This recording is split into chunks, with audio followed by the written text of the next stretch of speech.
continuing the tour that Charlie was on. We had 6,000 people when we went back to Utah. We had 5,000 people last night in Montana, if you can believe that. We are continuing to organize on campus. We are getting more and more people coming out in the face of this threat, knowing what happened to Charlie. But Mr. President, we need to do something about this, because I fear that the next one who could be killed could be sitting at this table right now. And we're not going to stop, but they need to stop, and they will not stop until they are stopped. Thank you.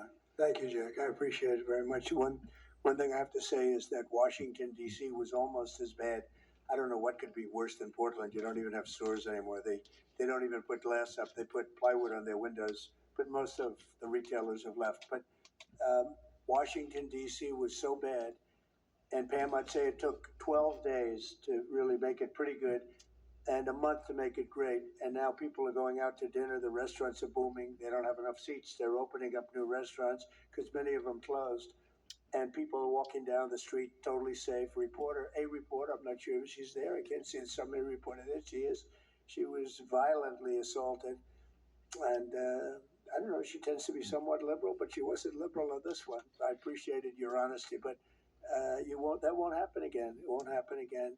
You're lucky you're alive, frankly, with what happened. I know exactly what took place. So Washington, D.C., our capital, we thought we'd start there appropriately, and it's safe, and people are so happy. They're so happy. And now it's a couple of months. I went to dinner there. I felt totally safe. I gave a press conference right in the middle of the street, which I don't think Secret Service was thrilled about. But, I'll tell you what, I wouldn't have wanted to do it 6 months ago.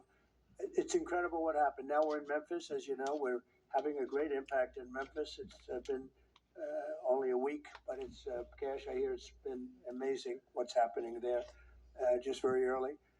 But you take a look at D.C. and you take a look at some of the other. We've had a big impact there. What we haven't said, because Pritzker said, well, crime is going down in Chicago. Well, 5 months ago, Cash went to Chicago with a lot of FBI agents just to prepare it, so that we went in with, I guess you could call it a surge, call it whatever you want, but would be even more effective. And we're going to be doing that, and very, very strongly doing that, because Chicago is a very unsafe city. It's a great city. The head of the Union Pacific Railroad said, sir, please save Chicago. It's a great city. It can be saved. Other cities are gone. I mean, they're lost. They can get better, but they're just really, they've been so decimated. But I'm so proud of what they've done so quickly in D.C. And it's taking place quickly in Memphis, where we were asked to go by the mayor and by the governor. And it's really incredible what we can do and how fast we can do it. Let's go for two more. Would you like to go? And then Katie, you'll go. Okay, please. Yeah, thank you, Mr. President, for having us here. And not to sound like a broken record, but it needs to be said that Antifa is real.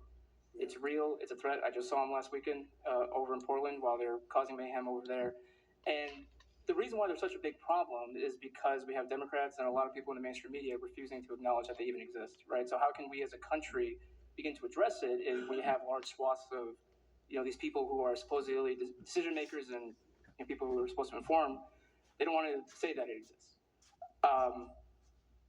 Because the common argument is like, well, they're not a real organization because there's no national leadership. They don't have national headquarters. So how can law enforcement go after a group that doesn't exist like that? Well, law enforcement goes after criminal groups that organize to rob banks or do smash and grabs. They don't have a registered LLC. They don't have official membership cards. They don't have a business address. But law enforcement still goes after them because they're working as a group. These people don't just show up, randomly at the same time to do the same thing, dressed in a very similar fashion, espousing the same ideology. And they say, well, it's an ideology. It's like, well, yes, it's an ideology because there's people alive, present, that believe in it, and they're acting on it. And so I've been very well aware of what Antifa's been doing. I was very busy during the riots in 2020. That was probably my most exposure to them prior to this year. I've been at the ICE facility at Broadview. I'm originally from the Chicagoland area, unfortunately, but that's where I grew up around. Like I said, I was in Portland. I was covering the riots in Los Angeles as well. And probably one of the most disturbing parts about that is, in addition to Antifa being present, there they were tagging the streets with CJNG, which is Cartel Jalisco Nueva Generación, which is a cartel. So you have these people who are working basically in concert with other terrorist groups to say that we're here, we're present, and we're gonna attack federal agents and people who are going to expose what we do. And so, to be clear, political violence, sustained political violence that we're seeing in this country, is not a both sides issue. I was, I was at Charlie Kirk's memorial in Glendale recently. Conservative gathering, totally peaceful. It was the most peaceful gathering that I've been at. Every other time that I've been covering violence in the streets, just this year, just this year, it's always been from left-wing people, radical left-wing people, and it's not even just Antifa anymore. The shooting that happened in the defensive shooting that happened in the Chicago area, that wasn't someone dressed in black bloc. That was just somebody that had taken upon themselves to go out and try to interfere and ram federal vehicles. So people are becoming more and more radicalized, and it was to be expected, unfortunately. And the reason why we're in this position today is because after I was done covering the riots, I was at the border from the San Diego sector all the way down to the Rio Grande Valley sector, covering the border crisis month after month. And we all knew the solution to that. We all knew why it was happening. It's because, well, it's racist to have a border. It's like, well, actually, it's not, but okay. And so it required you to come back into office and to fix the problem, but it's no longer just a border issue. It's a nationwide issue, and that's one of the reasons why you got elected back into office, because thankfully the American people said we're not going to deal with it anymore. But unfortunately, there's a lot of people, as we've seen, who are willing to take to the streets to do violence. And that's a scary thing, because typically when I was in 2020, I was covering Minneapolis, Los Angeles, Portland, Seattle. I was over in Chaz, and that was to be expected. But now, because the issue of immigration, illegal immigration, is so widespread, riots can happen anywhere. Attacks can happen anywhere. So that's why it was weird kind of going back to my home state to cover this violence. I mean, just after the Dallas shooting, they were chanting outside Broadview, shoot ICE, shoot those, efforts, shoot those efforts. So I'll just leave that. Thank you so much again for having this. This is very dangerous. We don't work for companies that have billions of dollars. We're running and gunning often on our own. We became friends. A lot of us are friends because we would see each other all the time, and we became friends because we wanted to have someone watch our back while we're out there, because like I said, we're just out there. And but we'll continue to do it because it's an important topic. It's an important issue. The American people deserve to know what's happening in these chaotic situations, and we're more than happy to do it. So thanks, sir. Great job. Thank you very much. Katie, please. Hi, Mr. President. It is an honor being here today, and I first wanted to start by thanking you guys for designating Antifa a terrorist group. It's exactly what this group is. It's a long time coming. I'm an investigative journalist from Seattle. I work for the Post Millennial alongside Andy No and Jack Posobiec. I have been infiltrating Antifa cells in Seattle and Portland for the past decade. I know their inner workings, and Antifa uses extreme political violence to crush the civil rights of their political enemies and believes that violence is justified by any means necessary. But today, I want to focus on what is happening in Portland at the ICE facility. I've been covering this for the past 4 months, and this is a call out to corporate media who has completely ignored this story or has falsely reported on it. This is nothing short other than a sustained attack on the United States, which is being supported by Democratic elected officials. The Portland Police Bureau has completely abandoned several blocks outside the ICE facility, giving away their jurisdiction to a terrorist group who has spent the past 4 months harassing, assaulting, and intimidating anyone they perceive to be against their cause. Not only have federal agents been relentlessly assaulted for more than 100 consecutive days, black-clad anarchist militants concealing their identities behind black facial coverings have been assaulting reporters just for trying to cover their crimes. Today, I am sitting here with a black eye and a concussion after being violently hit in the face with a metal pole while reporting outside the ICE facility just this past week. After the attack, I immediately went to three Portland police officers who refused to detain the suspect.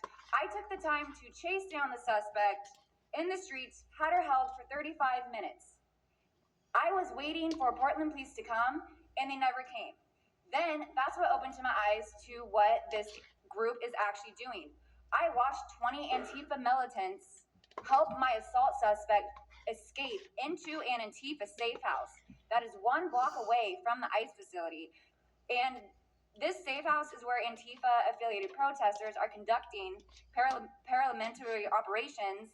It's where they're arresting, they're showering, they're eating to continue this occupation. I have staked out this safe house and have observed shift changes. This group is highly organized. It is being funded through mutual aid groups, and they have no plans of stopping. Residents living across the ICE facility have been held hostage by Antifa. They're begging for federal intervention. The city refuses to help, and they want you, President Trump, to come in and restore law and order. I want to stress the importance of taking this situation seriously, because when I first started reporting on this occupation, I went undercover in Blacklock. I talked to these Antifa militants. I lasted for about a month. They believe that ICE agents are the Nazi Gestapo who need to be killed. They told me that directly, and I think that if this situation is not taken as seriously as it is, it's just a matter of time before someone gets killed. And thank you for having me. Thank you, Katie. That's pretty incredible.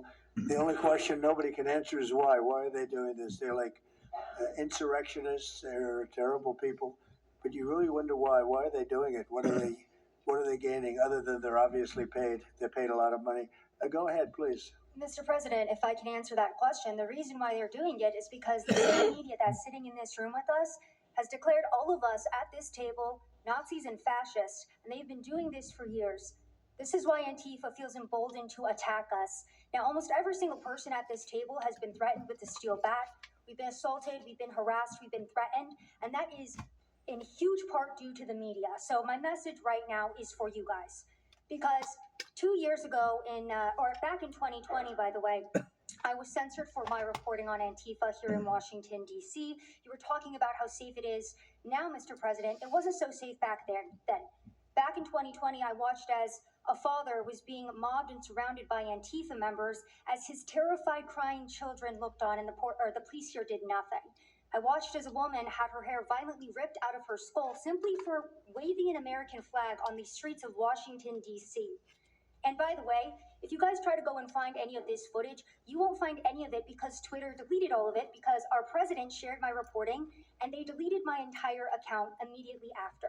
So now, if you want to know what happened in 2020, all you're going to see is the media headlines that said it was fiery but mostly peaceful. Thanks for that one, CNN. The reality is that it was an extremely violent period of time, and for the last 10 years, Antifa has been wreaking havoc on law-abiding and innocent American citizens, and it needs to end. Now, I'm with Turning Point USA. It's an honor to be here, Mr. President. Thank you guys so much, everybody in the administration, for giving us a seat at the table, because the media has not only been demonizing us for so long, but immediately after the brutal assassination of our founder, Charlie Kirk, our Turning Point USA chapters have seen an uptick in violence across the nation as Antifa chapters that are embedded in our universities go and target them.